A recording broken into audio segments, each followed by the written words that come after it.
今回は隙間にあると嬉しいエビフライを作っていきます。まずはエビの下ごしらえをします。エビの足と足の間から殻を裂いていきます。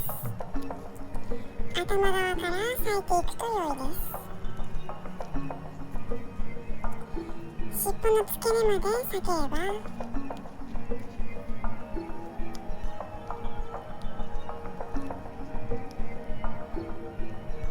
このようにつるりとむけます。今回はエビフライですので、この尻尾の尖った部分をちぎります。この部分に水がたまるので、揚げ物の時は取った方が良いです。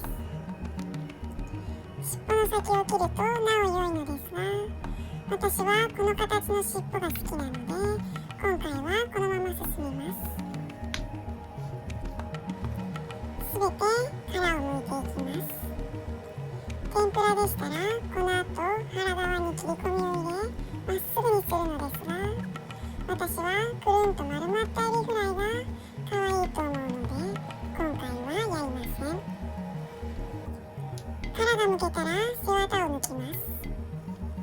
竹串や鉄串など細いものを用意し、真ん中のあたりの節に突き刺し、ゆっくりと引き抜けば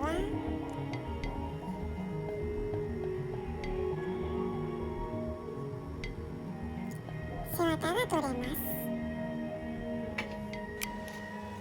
背わたを全部抜きます。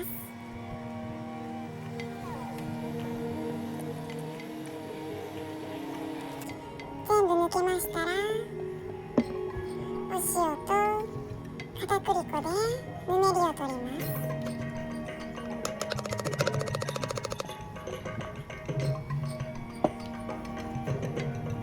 適量をまぶしたら揉んでぬめりを取ります。分量は片栗粉とお塩が全体に行き渡るくらいの量でいいです。揉んでいるとだんだんエビの表面がぬめってきます。さらに少し揉むとエビがつるりとしてきます。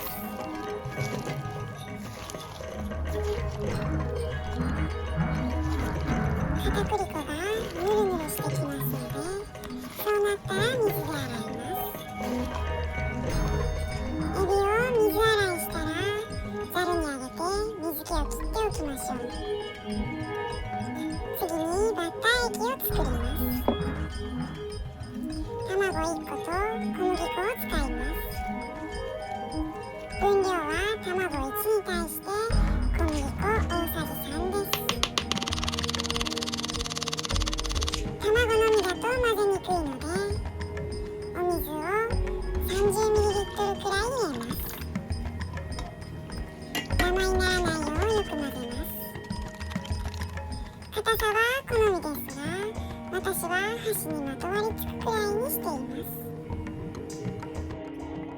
バッター液ができたのでパン粉漬けをしていきます。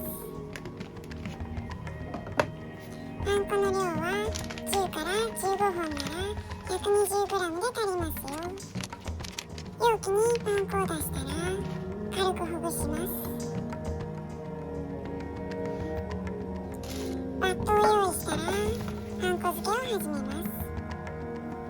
エビにバッター液をつけて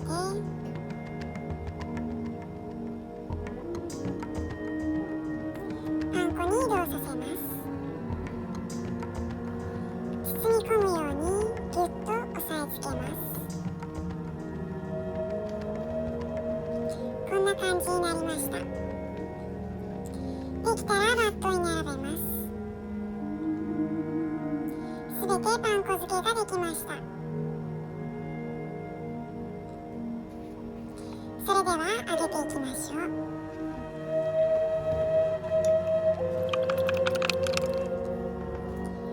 油の温度は180度ぐらいです。箸から泡が出るくらい温まったらエビを揚げます。大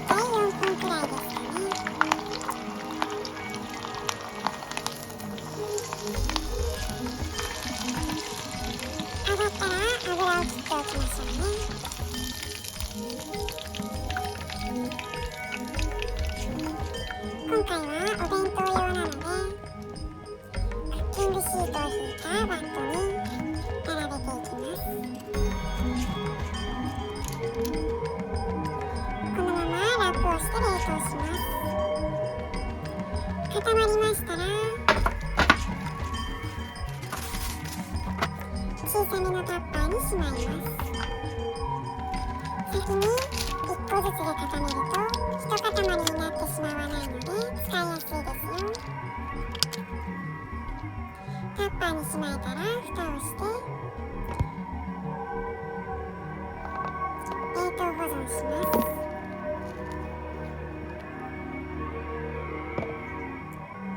実際にお弁当に盛り付けてみました。エビフライはフォルムが可愛いのでお弁当でもよく映えますね。皆さんも作ってみてください。ご視聴ありがとうございました。左が関連動画、右が最新動画になります。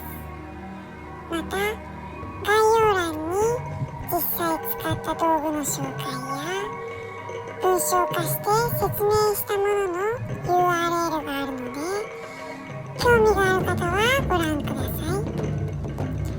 よろしければチャンネル登録お願いします。それでは次の動画で